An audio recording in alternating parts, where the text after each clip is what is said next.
Praise the lord. బాగున్నారా? మీరు బాగుండాలని ప్రతినిత్యం ప్రార్థిస్తూ ప్రభుని స్తుతిస్తూ ఉన్నాం పిల్లరా. మరి జీసస్ ఆశీర్వాద మినిస్ట్రీ తరపున ప్రభు యేసుక్రీస్తు నామంలో మీ అందరికీ శుభాభివందనాలు, దేవునికి స్తోత్రాలు. సంతోషకరము.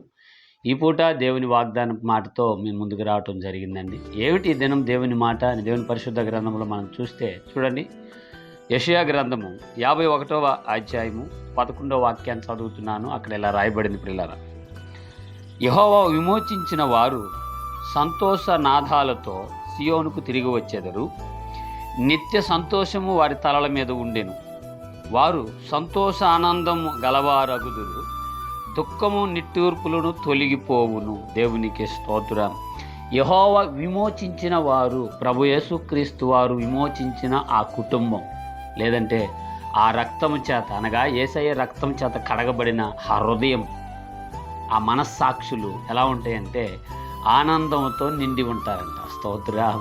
మీరు అనొచ్చు, పాస్టర్ గారు మేము ఇప్పుడు కూడా సంతోషంగానే ఉన్నాం కదా అని. నేను అంటాను, గంటలు నిమిషాలతో ఉండే సంతోషం కాదండి, రోజులు నెలలు అలాగనే ఒక్కొక్కరితో అలా ఇమిడిపోయి ఉండేదే ప్రభు యేసుక్రీస్తు వారు ఇచ్చే సంతోషం. ఇక్కడ యెహోవా వారిని విమోచించెను అన్నాడు. విమోచిస్తే సంగీత నాదాలతో, ఏమండి, రోగం నుంచి కానివ్వండి, వ్యసనాలు తెలిసే కదా మీకు, రకరకాలు అలవాటు వ్యసనాల నుంచి కానివ్వండి, బానిసత్వం అంటే అప్పులే కానీ లేదంటే వేరొకరికి చాకిరి విషయంలో కానీ బానిసత్వం నుంచి, అలాగనే కట్లు మీకు తెలుసు, సాతాను కట్లు, ఏమండి, వాటి నుంచి కానివ్వండి, ఇంకా ఎన్ని నెలలైనా సరే వారాలు వారాలు వేలు వేలు వందలు హాస్పిటల్కి పెట్టి మందులు మింగతుంటే ఏదో అంతంత మాత్రం అన్నటి బంధకట్లు అంటారండి. ఇట్లాంటి వ్యాధి రూపంలో ఉంటాయి, సమస్యల రూపంలో ఉంటాయి, ఇంకో కొన్ని రకాలు చెప్తారు. మీకు వాస్తు బాగలేదనో, మీకు కీడు ఉందనో, ఏమండి, మీరు ఇంటి కట్టిన సమయం బాగలేదు, మీరు ఈ ఊరికి వచ్చిన ఆ సమయం అనుకూలంగా లేదు అని ఇవన్నీ ఎక్కడ అంటాడు, యెహోవా విమోచించిన వారు ఆనందంగా సంతోషంగా ఉంటారంట. చూడండి, యెహోవా విమోచించిన వారు సంగీత నాదాలతో సియోనుకు తిరిగి వచ్చెదరు. నిత్య సంతోషము వారి తలల మీద ఉండును. వారు సంతోష ఆనంద గలవారగుదురు. దుఃఖము నిట్టూర్పు తొలగిపోవును.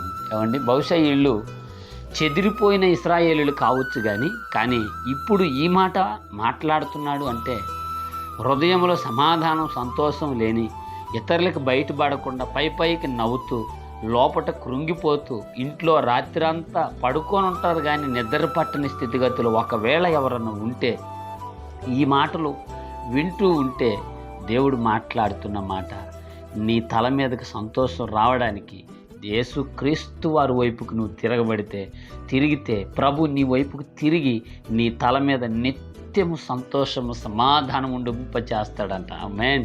సరే ఆలోచించు, ఎందుకు ఈ ప్రభు ఈ వాగ్దానం ద్వారా ఈ మాటలే మాట్లాడుతున్నాడంటే, ఎవరు ఈ స్థితిగతులలో పట్టబడి ఉన్నారో మనుషులకు తెలియదు కానీ పిల్లరా దేవునికి తెలుసు. ఎవరు హృదయాంతరంగంలో నేను దొరికిపోతానేమో ఇంట్లో, ఇదిగో నేను ఇలా బాధపడుతున్నాను, ఇలా మోసపోయాను, ఇలా ఇబ్బంది పడుతున్నాను అని కలవరం నొందుతున్నావేమో, దేవుని మాట అంటుంది నిత్యము, ఏమండి, నిట్టూర్పు దుఃఖము తొలగిపోద్దంటే యేసు నామంలో.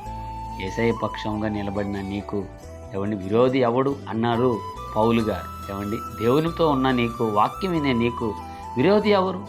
ఏమండి, ఏదో తెలుసో తెలియక ఒక్కసారి పొరపాటు ముమ్మార్లు చేసావంటే దాని అర్థం ఏంటి?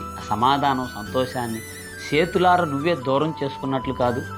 సరే ఆలోచించండి. ఇక్కడ అంటాడు చక్కగా, చూడండి, నిత్య సంతోషము వారి తలల మీద ఉండును. వారు సంతోష ఆనంద గానము గలవారగుదురు. దుఃఖము నిట్టూర్పు తొలగిపోవును అని రాయబడిందండి. ఎంత బాగా మాట్లాడిన దేవుని మాట. ఒకవేళ దేవుడు తొలగించాలనుకుంటే నువ్వే తొలగించుకోలేకున్నావేమో. సరే ఆలోచించు. దేవుడు చెయ్యొద్దన్న ఏ పనైనా నువ్వు చేస్తే వచ్చేది దుఃఖము, సమాధానము తొలగిపోయి అసమాధానం వస్తుంది పిల్లరా. దేవుడు చెప్పే నడవక మానేసి, ఏమండి, నీకు నచ్చినట్టు నడవటం మొదలు పెడితే వచ్చేది నిట్టూర్పులు, నిందలు, హేళనలేనండి. అందుకే వాక్యం అంటుంది, యెహోవా విమోచించిన వారి తలలపై నిత్య సంతోషము సమాధానం ఉంటుంది అని. ఒకసారి ఆలోచించు. దేవుడి పూట నీతో ఎందుకు చెప్తున్నాడు ఈ వాగ్దానపూర్వకంగా?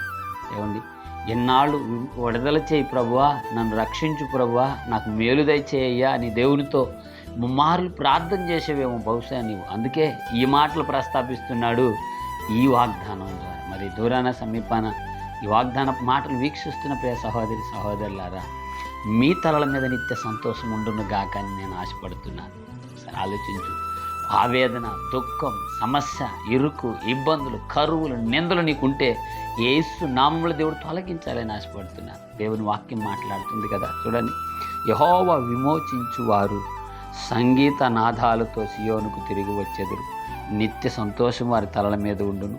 వారు సంతోషానంద గలవారగుదురు. దుఃఖము నిట్టూర్పు తొలగిపోవును. నేనే మిమ్మును ఓదార్చుదును అన్న మాటలు మనకు కనబడుతున్నాయి. మరి నేను ఓదార్చేవారు లేకపోతే దేవుడు ఓదారుస్తాడు. నీకు సంతోషం కలుగు చేసేది ఏది లేకపోతే దేవుని ద్వారా నీకు సంతోషం కలుగుతుందని చక్కగా మాట్లాడుతున్నారు. మరి ఈ మాటలు వింటున్న మీరు దేవునితో అంటుగట్టబడి దేవుని మీద ఆధారపడి ముందుకేస్తే, దేవుని మాటకు లోబడితే మీ తలల మీద, నిన్ను బట్టి మీ బంధువర్గాలందరి తలల కుటుంబాల మీద సమాధానపు సంతోషం ఉండునుగాక. ఆమేన్. ప్రార్థన. పరిశుద్ధుడివైన మా తండ్రి, మీకు వందనాలు.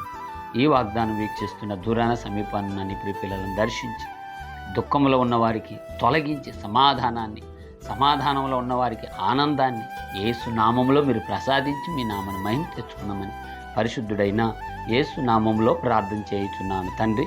ఆమేన్. Amen. Praise the Lord. God bless.